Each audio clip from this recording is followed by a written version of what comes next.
আসুন আমরা হাত তুলে আজকে মোনাজাত করি শহীদ রাষ্ট্রপতি জিয়া রহমানের জন্য।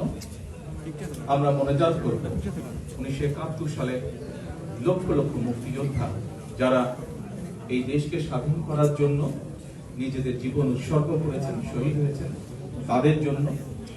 আমরা আসুন দোয়া করি বর্তমানের চলমান যে আন্দোলন, গণতন্ত্র পুনরুদ্ধারের যে আন্দোলন, সে আন্দোলনে বিগত 15 বছরে যে সকল মানুষ শহীদ হয়েছেন, গুম হয়েছেন, হত্যা নির্যাতনের শিকার হয়েছেন, আমাদের বহু নেতা কর্মী, তাদের জন্য আমরা দোয়া করব।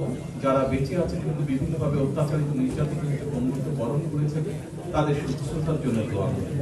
সর্বশেষে পরিশেষে আমরা দোয়া করব দেশের সকল মানুষের জন্য, দেশের জন্য, যেন মানুষের মনে এই দেশকে নিয়ে যে আশা, যে আকাঙ্ক্ষা, সেই আশা এবং আকাঙ্ক্ষা বাংলাদেশ জাতীয়তাবাদী দলের নেতৃত্বে প্রতিষ্ঠিত হতে পারে, সেই রহমত চেয়ে আমরা আল্লাহর কাছে দোয়া চাই।